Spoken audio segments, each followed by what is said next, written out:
on April 14, 2009, did assault and beat one Julissa Brisman with intent to murder her, and by such assault and beating did kill and murder Julissa Brisman. How do you plead to this indictment, sir? Not guilty. Just after 10 p.m. on the night of April 14, 2009, guests at the Boston Marriott Copley heard 3 loud bangs preceded by a female screaming. The hotel front desk was called and informed that a young woman was lying face down in the doorway of room 2034, and she seemed dead.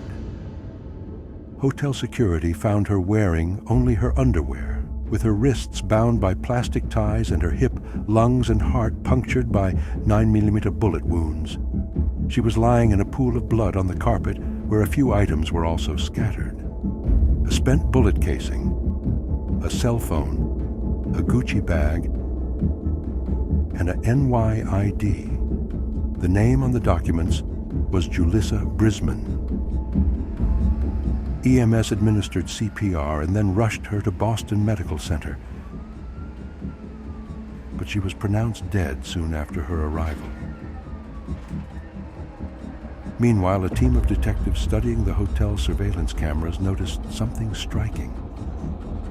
A picture of a young, tall, blond man with a cap covering his face was captured around the same time in one of the escalators. Were they right in thinking he looked familiar? A member of the police team recognized the suspect as someone bearing a striking resemblance to the same man. Another woman, victim of a robbery, had identified as her attacker just 4 days prior. Only this time the robbery seemed to have gone terribly wrong and to have culminated in a gruesome murder. Not content with shooting her 3 times in the lungs, heart, and hip, the killer had fractured Brisman's skull in several different places using the blunt force of his 9mm gun. She showed bruises on her wrists and evidence that she'd tried to fight off her attacker. Brisman, just 10 days shy of turning 26, showed a strong spirit in trying to fight him off. She was only 5'5" and weighed 105 pounds. She was a model and aspiring addiction counselor who had started heavily drinking as a result of her personal problems. Working part-time in a New York tanning salon, she was actively trying to repair her relationships. After being hospitalized twice due to her bouts with alcoholism, she'd decided to be sober and was on the path to recovery. "I had a taste of the sober life and I liked it," she'd written that same week in her diary.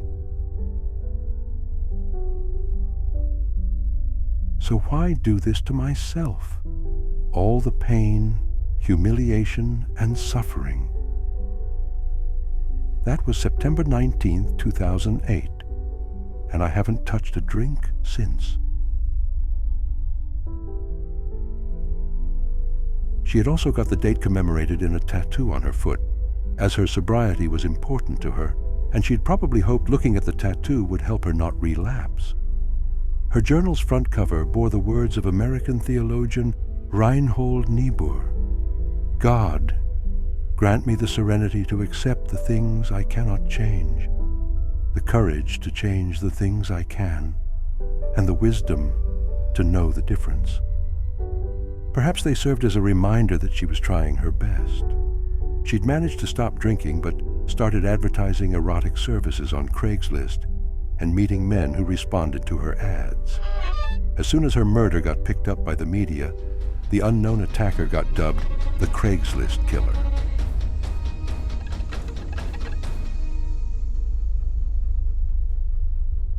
But as it turned out, Brisman hadn't been his first victim. It had all started on April 10th, 4 days prior, when Tricia Leffler, a 29-year-old escort from Las Vegas, was gagged, bound, and robbed at gunpoint at the luxury Westin Copley Place Hotel in downtown Boston by a man she'd met on the site. Her ad advertised time with a sweet blonde, and the man who took her up on the offer agreed to meet her just 30 minutes after they first spoke. A pro at what she did and no stranger to the dangers of her line of work, Leffler took her standard security precautions. She met him in the lobby, in public, where she could assess him before agreeing to take him up to her room. He was tall and well-built, so he might have proved too strong for her if something were to go wrong. But she didn't see anything to worry about, and they agreed to a $200 compensation for an hour. So, they went up to her room. As soon as the door closed behind them, her client pulled out a gun from his jacket and tied her hands up with plastic zip ties. He was after money, lots of it. She showed him where her purse was hidden below the television. And he took out $800 in cash and $250 in American Express gift cards. That's when he put gloves on and took her cell phone. But not to steal that too. He simply erased his number from the call log. He then looked for a pair of panties in Loeffler's suitcase and stuffed them in his pockets. At this point, he made it clear that he was done and needed time to get away from the crime scene, so she, in an effort that probably saved her life, managed to stay as calm as possible and showed him the door handle, where he fastened her to it with more zip ties.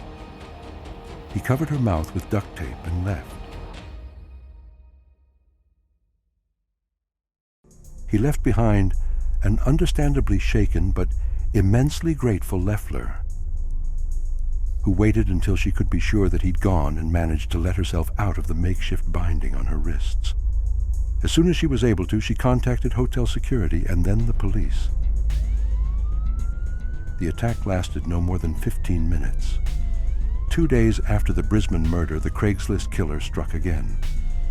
At 11 p.m. on April 16th, Cynthia Melton met a tall, blonde man wearing a baseball cap in the hotel lobby of the Holiday Inn Express in Warwick, Rhode Island, about 50 miles from Boston and from the location of the first 2 crimes. Melton, an exotic dancer, used the erotic services section on Craigslist to advertise her lap dance services. A man she'd never met before replied to one of her ads, and they arranged a meeting. Everything seemed normal at first, but as soon as they got to her room, he pulled out a gun, made her lie face down on the floor, and tied her up with plastic zip ties. He tried to stuff a ball gag in her mouth to prevent her from screaming, but she fought him off so much that he gave up. "Don't worry," he allegedly told Melton. "I'm not going to kill you. Just give me the money." He started looking for cash and credit cards, rummaging through her room. This is where Melton's story differs from that of the other 2 women in that the Craigslist killer hadn't done his research right on her. Melton's husband, Keith. Melton was in the vicinity, perhaps keeping an eye out for his wife during dangerous circumstances, or perhaps just in a strange case of serendipitous coincidence. But he was the one who barged into the room and led the attacker to flee the scene before he could rob, or worse, physically attack Melton. Not that they had many doubts on whether this attack, too, could have come from the same suspect, but photos of a man caught on the hotel's surveillance camera made it clear that they were looking at the same individual who had killed Brisman. His name was Philip Markoff. At the time of the attacks, Philip Markoff was a 23-year-old second-year medical student who'd grown up in Sherrill, a small town, very small town, population 3,147, in upstate New York. He was from a middle-class family and had an older brother, but the 2 separated after their parents' divorce when Philip was in elementary school. He stayed with their mother, and his brother went to live in Syracuse with their father. Attending Vernon Verona Sherrill High School, he was an exemplary high school student. A classic case of a preppy, clean-cut, tall, blonde, popular guy who took part in extracurricular activities like the youth court and the history club. At 6 feet 3 inches tall, he stood out for his age and would have made a great football player. But Markoff liked golf and bowling instead, and he was part of both teams for his school. He was a member of the National Honor Society with a deep-seated desire to succeed, and his future looked bright. Just a few years after he graduated high school, things took a dark turn. It all started when he chose to attend the State University of New York in Albany, where he took extra classes and graduated with a biology degree as a pre-med student. Still eager to prove himself through academic success, he spent up to 8 hours a day alone at his computer and was described as a nerd, not very popular. Someone who kept to himself and was quite awkward. He often seemed tired, even depressed. And according to his lab partner, he might have shown signs of disturbance. He wouldn't look at you when he talked to you. You never knew what you were going to get, she said. It was at SUNY Albany that he met Megan McAllister. A few years older than him, McAllister worked at the Albany Medical Center Hospital Emergency Room, a medical center near campus where Markoff volunteered at. And soon after meeting him, asked him out on a date. Soon after graduating from college, Markoff and McAllister moved to Boston, Massachusetts, where Markoff had been accepted at Boston University School of Medicine after taking the MCAT.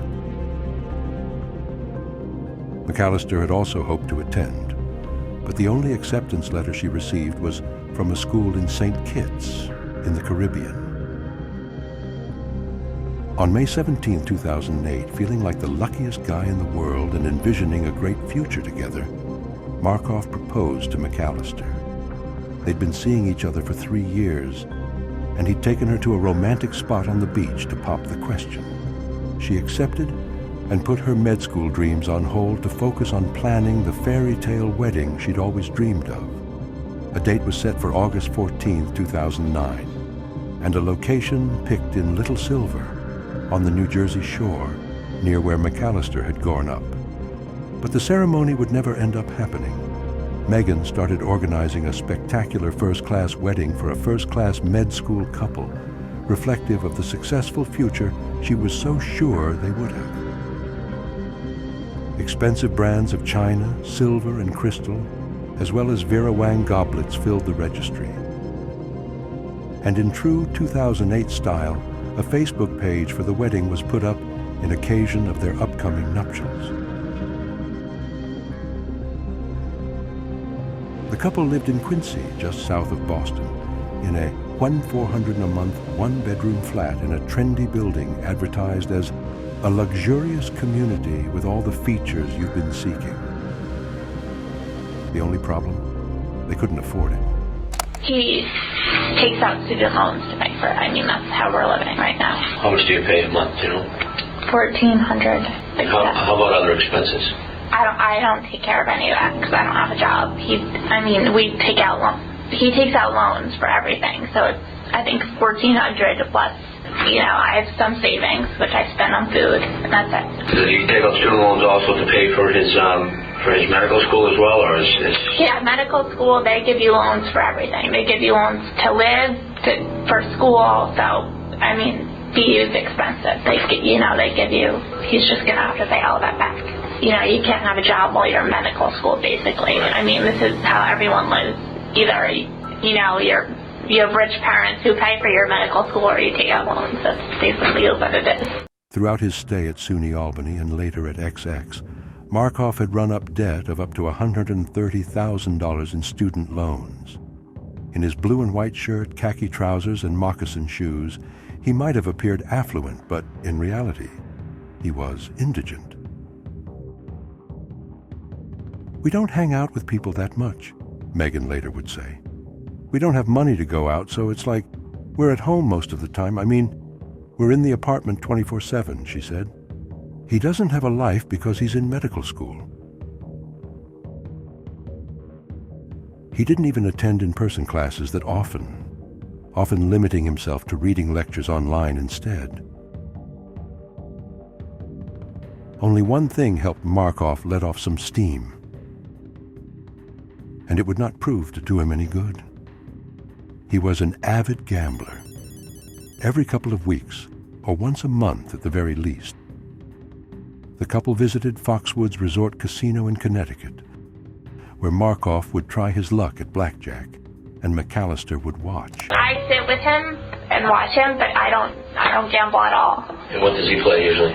He plays blackjack. And, that's it. for like a couple hours, and then, we have dinner, and then that's it. That's basically what we do there. His first visit happened on December 8, 2008, and as time went on, he had started going more and more. What kind of stakes? Any type of, what kind of... He has no money, so he's not gambling with a lot of money. By April of the following year, he would register 19 visits to the casino in the span of 4.5 months. He also played with friends, those few friends he had. He often played all-night poker games with some other guys and had a reputation of being a good player, albeit sometimes too serious. You'd be right if you said he was a sore loser. In fact, he didn't like losing at all, and just kept coming back for more in true addict style. In addition to his penchant for gambling, he turned out to have a special love for internet message boards of the erotic kind. Perhaps feeling stifled by his repressed, hard-working lifestyle and looking for thrills his fiancée could not provide him with. In May 2008, he started exchanging messages with members of the M4T, or Men Looking for Transvestites Craigslist community. Using an email address reading sexaddict5385yahoo.com, Markoff messages many of the people in the Boston area advertising encounters with people back then, labeled with the pejorative term transvestite. One message read, "Hey, sexy," and many subsequent ones included explicit photos. Sometime in the spring of 2009, Markoff's life began to unravel.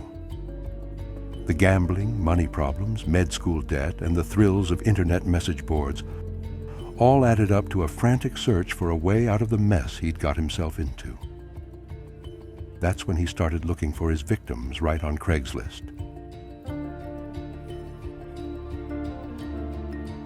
So, how was he caught? Was it incredible police work? A fatal mistake on his part? Or proof that everything we do on the internet leaves a very real trace, even when it comes to a cold-blooded killer looking for his next victim? The answer is all of the above. The first lucky break for the Boston police came quickly after the murder, when they realized Brisman's cell phone was unlocked and had a missed call from a friend called Beth. Far from being an unsuspecting acquaintance, Beth Salomonis was the person in charge of arranging meetings for Brisman and knew the ins and outs of her business. She told police that the last appointment of the day for Brisman was at 10 p.m. with a man going by Andy M. That's a lot of information for a still fresh case. Even more amazingly, Salomonis had Andy's phone number and email address, and she knew Brisman had met him through Craigslist. Within a few hours of the murder, the team working on the case had located both the Craigslist ads for Julissa Brisman and Tricia Leffler. They managed to obtain hotel surveillance footable of a young man wearing a black leather jacket and a New York Yankees cap, entering and then leaving the hotel right around the same time of the murder. They showed the pictures to Leffler, and she confirmed it looked like the same man who had attacked her a few days prior. Once they'd confirmed both attacks were the work of a single individual, at this point still known as Andy M., the team got the FBI involved. That's right, the FBI. Between the virtual trail on the Craigslist messages and the FBI's resources, this guy didn't stand a chance. Police learned that the phone numbers used to communicate with the victims were registered to prepaid disposable phones purchased at an area store, and that the email address used to communicate with the victims and arrange the meetings was connected to an IP address registered to a certain Philip Markoff in Quincy, suburban Boston. And here came their final lucky break. Remember the Facebook page McAllister had painstakingly put together in occasion of their pending nuptials? The one that read all sorts of information about her and Markoff, including where he studied at Boston University? Well, it was a public page. Police got their hands on it, got a copy of his student ID picture, and were finally able to confirm the identity of their suspect. The picture matched the video images from the hotel surveillance cameras. From there, a 24/7 stakeout of the couple's apartment was set up. As soon as detectives noticed Markoff leaving the building, they followed him to BJ's, a local supermarket, where they took clearer pictures of him so that Melton and Leffler could identify him as their attacker. They also dusted everything he touched and sent the results to their labs for fingerprint analysis. The fingerprints found on the handle of his grocery cart were compared to the one good print they recovered on the scene of the first attack. And bingo, it was a perfect match. Hours later, and 6 days after Brisman was killed, police turned up to the interstate where Markoff and McAllister were en route to Foxwoods Casino in Connecticut, about 30 minutes away from the hotel in Rhode Island where the Cynthia Melton assault had taken place. McAllister, who'd been away during the time the crimes had been committed and had just returned to Boston, was clueless as to what was happening and thought they were being pulled over for speeding. But the police didn't want her. They arrested Markoff on the spot and charged him with armed robbery, kidnapping, and murder. As police brought him into the interrogation room and asked him about his whereabouts on the night of the crime, Markoff became defensive and denied his involvement. So have you ever been to some of the hotels downtown Boston in the past week or so? Not in the past week. Okay, before the past week, maybe 2 weeks, 3 weeks. You tell me when. Well, my dad and his wife were in Boston, maybe in February, and they stayed at a hotel. Okay, and what hotel was that? I don't remember. It's one of the ones near Prudential Center. Near the Prudential Center. Is that the last time, Philip, that you were at a hotel? I believe. All right. Could you have been there recently and just don't recall it? Or? I could have walked through the lobby. Okay. Do you have a memory of doing that recently? I don't have a memory of it off the top of my head. All right. If you think for a second, is there a possibility that maybe you did do something like that?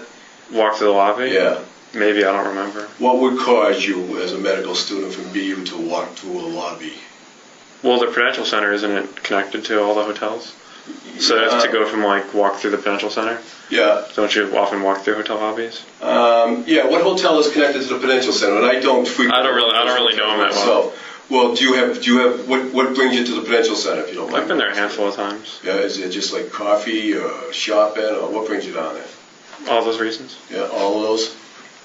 But no one hotel jumps out at you as far. Not really. All right. You do have a specific memory of being in one in that area when your mom and dad were in town. Yeah, they were in one. Okay. There's a strong likeliness to one of the photographs in the surveillance photos, such as yourself. So I was just maybe hoping that you had some explanation. Say, if I gave you a date of a couple of weeks ago, if you were to tell me there's a reason why you were there, and the person in the photograph was deemed to be you, then maybe you'd have a logical explanation for being in that area. But you don't seem to call to mind. Well, I went out to eat at the Cheesecake Factory maybe a couple of weeks ago. Do you remember the day that might have been? Although I don't remember the day. And I understand. So no specific memory, huh? I don't really remember. There's a couple of different locations in the last few weeks, a couple of different hotels, where this image and likeliness. Tall, white guy, good-looking kid, same color hair, same frame, same structure as yourself in some of these photographs. And, just as far as justifying why you're there, we're looking for some help so we can, move forward. But you can't bring to mind any specific or anything at all to cause you to have been there in the last couple of weeks? I mean, maybe if I was walking through it. Yeah. Well, can you call something to mind, Philip? What would have brought you in there to walk through it? I'm not sure. You can place the Westin. Can you picture the Westin now? Can you picture where it is? I guess. It sounds familiar. Yeah. Yeah, but you have no clear memory of being there in the last couple of weeks. I don't remember. No clear memory. What goes through your mind as I'm asking all these questions? I know you're a pretty bright kid. What goes through your mind? I know you said that you understand what's happening, you're trying to figure out what's going on. What's going through your mind? Do you have an understanding of what this is all about? Yeah, I understand what you're telling me. Do you understand? Yeah, I think I can understand. And how we're following up on stuff. And as you sit there, and somebody who's a person of interest because of the images and the likenesses on the surveillance footages, it kind of makes our job that much more difficult, you know. And we appreciate your cooperation. But it's serious business. It's serious business. And I can tell you this, and as I've said homicide a couple of times, clearly you must think that it involves a murder. I've also mentioned, and that's why it's kind of like for me to try and ask you to remember if you're in a hotel. Myself now in a limited capacity and, you know, so much money, if I was at a hotel, that'd be something that, yeah, sure, I remember that. I was down at the Marriott just 3 nights ago. I was with, you know, a hot-looking girl. We had a couple of drinks, and I was trying to get a room or something. I mean, those are memories that we'd always have. But to you, I mean, if you're going to Foxwoods all the time, maybe that's the explanation for why you can't call it to mind, for not being there. But then again, if you're willing to work with me and try to you know, figure out if you were there, that might explain why we're sitting here today. But if you sit there and you just have no, absolute, positively no memory of being there, it just doesn't help things, you know. Well, I said I have no specific memory. I might have walked through there. Yeah, but that's what I mean. I mean, like I walk through there often. I don't know specifically though. So is there a possibility that you walked through there in the last couple of weeks? Yeah, I said that. Okay, but and I know you said that. I know you said that. But there should be a little bit more to it, though. What would cause you to walk through, say, the lobby of the Marriott, just to see what's happening there, to see what's going on in the bar, or? Didn't they already answer that? No, not really. Not really. Just a casual stroll through there. Aren't they all? Don't you have to walk through like all the hotel lobbies to get to places? No, not Don't they all necessarily. cut through? That's what my understanding of the country. No, not necessarily. I mean, the mall, and again, I don't. Well, I'm not really sure then. I don't know the mall well. Okay. All right. I mean, no specific intention or direction or destination when you're in any of those places. Just a casual stroll through those lobbies might explain why you were captured on a surveillance. It could, I guess. I don't really know. Well, tell me this: do you have anything to do with Craigslist at all? Do you kind of like advertise or buy clothes or buy cars or do anything like that on Craigslist? Well, I've looked at like for apartments and stuff. Do you? Just recently? I guess like I probably would glance at them. I've used Craigslist before to search for my old apartment. To do what? To search for my old apartment. The one you're in now or the one prior to that? Or I don't know if I got it off Craigslist or some other list, but when I was searching, I used it. So I don't know. Let's talk about Craigslist. When was the last time you were on Craigslist? I do not remember. You do not remember. I mean, again, can we do that? Was I on it 2 weeks ago, a month ago? I don't remember. Could you have been? I mean, that's the next question. I guess, yeah. So if you could work with me a little bit. I'm trying to. I know you are. So let me ask you that once. When do you think was the last time you may have? I don't know. All right. You have no idea. I don't know. Does that indicate that it's been that long that you just don't have a memory of it, or? I'm not sure what that indicates. I don't. Okay. So if I was asked you, were you on it this morning? That would be a no. I was not on it this morning. All right, what about yesterday? I don't know. I don't remember. Anything where you may have encountered a female in a hotel room and things may have gone awry? No. She would have been pissed off at you to call the police? And again, keep in mind, just some food for thought, Philip, is sometimes girls call the police if they feel they've been slighted and you know, they may make stuff up to complain about something. And that's when I go back to what I said sometime a little earlier, is there's always two sides to a story. Do you have any specific memory of having a hassle with a girl? No. You may have left and she was pissed off to the point where she may have wanted to call the police? No. Can you recall anything like that? I just answered that 4 times. Okay, 4 times. You're right. You're right. And again, just be patient with me. It's not easy when, you know, the way we're dealing with this, okay? Are you patient? All right. So no specific memory, no hassles with any girls whatsoever. Not in the Westin Hotel? The Marriott Hotel? No problems? No problems? What does that mean? I already answered this. Okay, and again, because the 4 tape times. doesn't pick that up, that's why I asked. Is there anything that you can tell us that might help us in what I'm asking you about? I don't think so. I think you know. I think you know that you may have been in some of these places. I think you know that. But you're just not clear as to how you want to tell me. I'm just asking you, Philip, if you can find it in yourself to man up and step up. If that's you, that's beyond that casual stroll through the hotel, to speak to it, to speak to what might have happened, what might have went wrong. I'm going to ask you, Philip, the first incident that I spoke to in the Westin Hotel, a girl was robbed. Did you have anything to do with that, No. Philip? Well, I just answered you. There was a girl in a hotel room that was tied up and robbed in the Westin. That's her story. Were you in that room that night? I didn't tie up and rob anyone. You didn't tie up or rob anybody.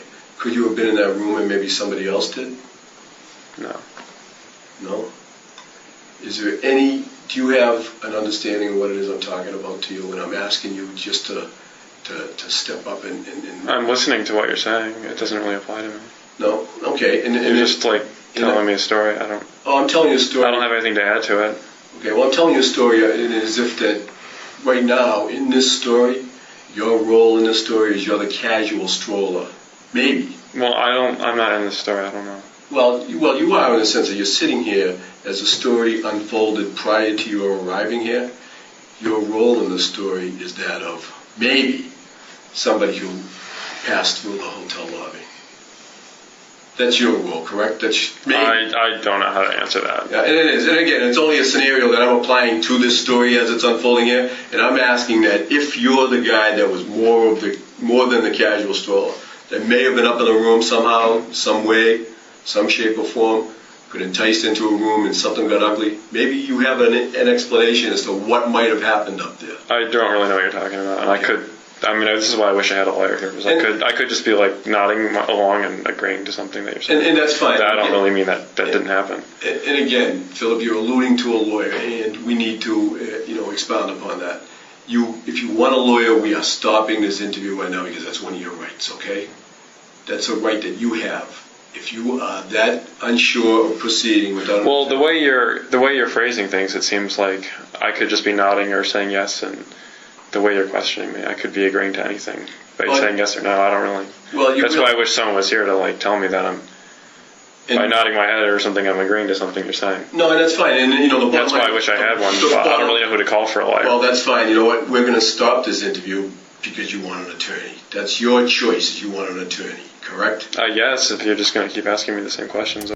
I didn't tie up and rob anybody, he said. I'm listening to what you're saying, but it doesn't apply to me. I'm not in this story. I told you I don't know what you're talking about. This is why I wish I had a lawyer. So can you get me an attorney? Meanwhile, in another room, Megan was growing agitated. After detectives showed her surveillance photos taken on one of the crime scenes, she vehemently defended him and told police they had the wrong guy. And what I'm going to do is I'm going to ask you to look at a picture and see if you recognize the individual in the picture. Where is this? I'm not asking where it is. I'm asking if you recognize the individual in the picture. That looks like Phil. That looks like Phil? Yes. Okay. And I ask you to look at another picture. Who is that? I cannot tell. Okay. Does it look like anyone you recognize? It could look like a lot of people I recognize. How about that one now? That may be Phil, may not. I mean, that guy looks heavier than Phil. Okay. And just looking at those aren't his shoes either. Okay. How about the jacket? Phil owned a leather jacket? Yeah. Was that? Pardon? Yeah. So you believe that person in photo number 1 looks just like Phil, is that correct?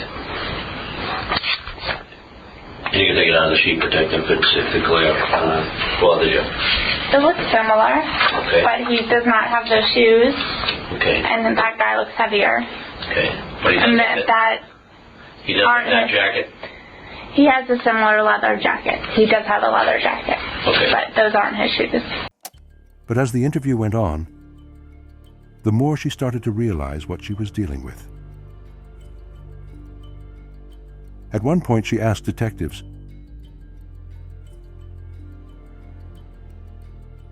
Megan didn't need to wonder.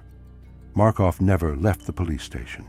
He was arraigned and held without bail, and a search of the couple's apartment was ordered. Their efforts turned up incredible and damning evidence, including bullets matching the kind used in Brisman's murder, taped to the back of a dryer, plastic zip ties matching those used on the victims, duct tape matching that used on Loeffler unused disposable cell phones purchased in February 2009. A 9mm semi-automatic gun hidden in a hollowed-out copy of the medical book Gray's Anatomy. Bought using a driver's license in the name of Andrew Miller. A black leather jacket matching the security footage.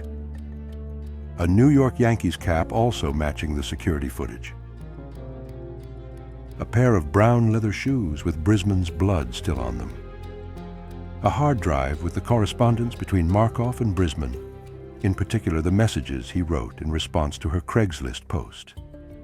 Finally, and perhaps most disturbingly, they found a stash of rolled socks under the couple's mattress, stuffed with 16 pairs of women's panties. 2 had belonged to Loeffler, and another 2 were stolen from Melton. Who had the other pairs belonged to? Were there other victims? Had he done it before?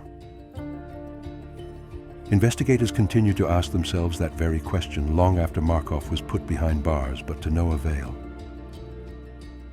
At his arraignment on April 21st, with no members of his family present, Markoff pleaded not guilty.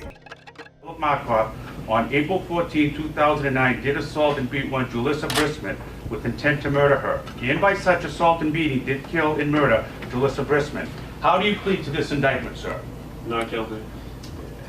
Furthermore, sir, at this time here, the grand jurors of Suffolk County returned further 6 more indictments against you. Do you waive the formal reading of these 6 indictments, sir? Yes. On docket number 09-10479, offense 002, charged you with armed kidnapping. Offense 003, charged you with armed assault or rob. Offense 004, possession of firearm, not home, work, no license. Offense 005, robbery armed. Offense 006, armed kidnapping. And offense 007, possession of firearm, not home, work, no license. How do you plead to these 6 indictments, sir? Not guilty. Thank you. He was moved to Boston's Nashua Street Jail to await trial, but within 48 hours of his arrival, his behavior started to change. Security guards found marks on his neck and suspected he's tried to hang himself in his cell using a pair of shoelaces, and he was immediately put on suicide watch. When McAllister and her mother first visited him on April 29th, he was wearing a Ferguson safety blanket, a robe given to inmates on suicide watch. That was when she notified him that their planned August 2009 wedding had been called off. The entire visit lasted just 25 minutes. During his year-long stay in jail, he would go through phases of acclimatizing to prison life and subsequently relapsing to suicide attempts or being moved to the jail's psychiatric unit. In June 2009, McAllister visited him one last time, only to tell him she was finally realizing her dream of going to medical school and was moving to the Caribbean. She told him she would never see him again. Soon after, Markoff was found with a high number of anti-anxiety pills, initially prescribed to him by the prison shrink, but enough to kill him if saved up and taken all at once. He was placed back on suicide watch, but then released after a few days. Back in with the rest of the inmates. August 15th, 2010 came, and he was still awaiting trial. That day would have been his 1-year wedding anniversary to Megan, which was too much for him to take. He looked through pictures of his ex-fiancée and scattered them on the table inside his cell. And then he made his decision. Using a makeshift scalpel fashioned out of a pen and a piece of metal, he used his anatomic knowledge to pick out major arteries in his legs, ankles, and neck, and then proceeded to methodically slash them. Not wanting to run the risk of getting resuscitated, he stuffed toilet paper down his throat. Finally, he secured a plastic bag over his head. With his last bit of strength, he used his own blood to paint 2 creepy words on the wall above the doorway.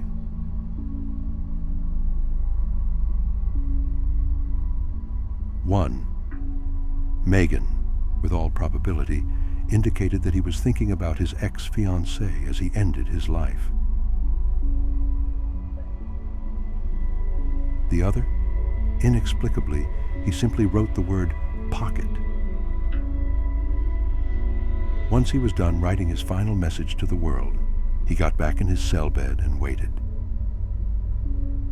That's how security found him after he bled to death.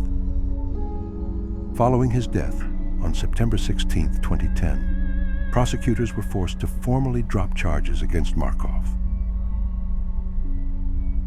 On March 31, 2007, the Suffolk County District Attorney's Office released the evidence they had collected against him. In addition to physical evidence, there's the fact that Markov did not behave like a master criminal some have suggested he might have been. He tried to erase his existence by deleting the call he'd made to Tricia Leffler on her cell phone, not realizing that phone records are a lot harder to be wiped clean. In turn, he didn't realize that web visits and traffic is a lot easier to wipe than he might have thought, so he left the hard drive ready for the police to find in his apartment, with all the evidence they needed still on it. He also didn't seem to take incredibly high-standard precautions to not appear on security footage or disguise himself on such footage. Following the attacks, TV and printed media published several pictures of him entering and leaving the hotels in question, not bothering to look a lot different than what he usually looked like, in a jacket and a baseball cap. Some may say he was looking to get caught. Some may say he was simply inexperienced and resorted to crime as an escape from his financial problems. Neck high and up to $130,000 in student loans he'd taken out to attend med school, he must have been desperate. Neither Markov nor McAllister had been employed in a lengthy period of time, and as McAllister revealed in her police interview transcripts, they took out loans for everything. Maximum amount of loans, you know. She also said, the money thing's been tough this whole time. It's been like, you know, we're living dollar to dollar, which painted a clear picture of why Markov might have ended up looking for victims to rob on Craigslist. Or perhaps he simply thought he would be untouchable, a clean-cut, preppy, med school student with a pretty fiancée and an impeccable criminal record. He even volunteered at the hospital in his free time and spent most of his days studying. Who would have suspected him?